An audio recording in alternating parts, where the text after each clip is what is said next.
Hi, everybody. This is Silvio Canto in Dallas, Texas on Friday, August the 3rd, and welcome to our video commentary. Well, we have another episode between President Trump and CNN, specifically Jim Acosta at CNN. And for those of you who may not be familiar with what happened, President Trump had a rally a couple of days ago, and Jim Acosta was there with CNN. And I guess sometime during the rally, a bunch of people who were close to Jim Acosta or to his location started saying some things about CNN and making some signs toward Jim Acosta that were not, let's say, the most appropriate. And, all of this then passed over to the press secretary's press conference the next day, and the whole thing has become another episode between President Trump and CNN. Just for the record, I would not be a part of a group of people yelling at CNN or calling Jim Acosta a bunch of names. I have a better way of dealing with CNN and Jim Acosta. I don't watch him.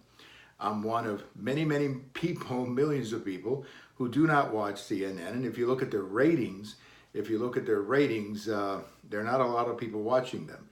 I mean, they're having a very difficult time averaging 750,000 viewers an hour, which is not very good for a national cable news network. So CNN is having ratings problems, and it has nothing to do with Trump. It has to do with other factors related to CNN. But I think in this episode between CNN and President Trump, I put a lot of blame here on CNN as well. Again, I don't defend people yelling obscenities at Jim Acosta or giving him the finger and all of that. I don't defend that. But I think CNN has a lot of blame as well. CNN, really for much of the Trump presidency, has become nothing but an anti-Trump network.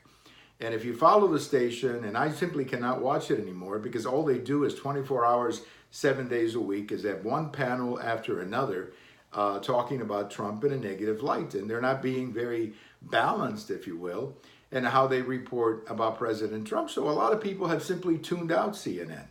And that's what their problem is. But CNN has invited a lot of this, if you will, animosity from people by the way they've treated President Trump. They have not been very fair in their coverage of President Trump. And I think that's why a lot of people are angry. So my suggestion to CNN is take a look at yourself and take a look at why you're losing so many viewers. That would be number one. And my recommendation to Trump supporters who don't like CNN or what they're doing, just shut off the channel. Just don't watch it. Don't pay attention to them.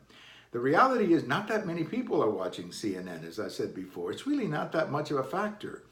It's not that big of a factor in our politics at all because of the number of people who are simply not watching it. So just turn it off. Don't waste your time arguing with Jim Acosta. Just turn it off and go on with your life. But I repeat, I think CNN has to take a very close look at itself and simply ask itself a simple question. Why are we losing so many viewers? What are we doing driving away so many viewers? I think that's a perfectly legitimate question. We have all of these videos over at YouTube. We have them on Twitter, and we have them on my blog. And if August 3rd is your birthday, happy birthday. Bye-bye, everybody.